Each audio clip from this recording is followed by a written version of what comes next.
విశ్వాసులతో నింపబడుతూ ఉన్నాయి.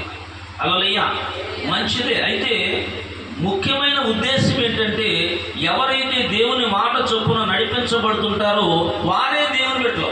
హల్లెలూయా. మందిరాలు నింపబడుతున్నాయని ఎవరు కూడా సంతోషించకూడదు. సంఘాల్లో ఎక్కువ మంది విశ్వాసులు వస్తున్నారు కదని ఎవరు కూడా సంతోషించకూడదు. వచ్చిన వారు ఎంతమంది దేవునికి నమ్మకంగా భయంకరంగా జీవిస్తున్నారో వారే దేవుని బిడ్డలు, ప్రియమైన వారు. హల్లెలూయా. మనము దేవుని బిడ్డలు అని అనిపించుకోవాలంటే ఒకటి ఏం చేయాలంటే, దేవుని యొక్క శాసనాలను ఏం చేయాలంటే హత్తుకోవాలంట. ఏం చేయాలా? హత్తుకోవాలి. చాలా మంది దేవుని యొక్క వాక్యం ఎలా ఉంటుందంటే చాలా కష్టంగా ఉంటుంది. ఎలా ఉంటుందా?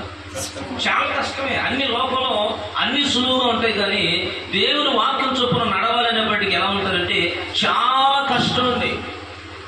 ఉదాహరణకి ప్రతి ఆదివారం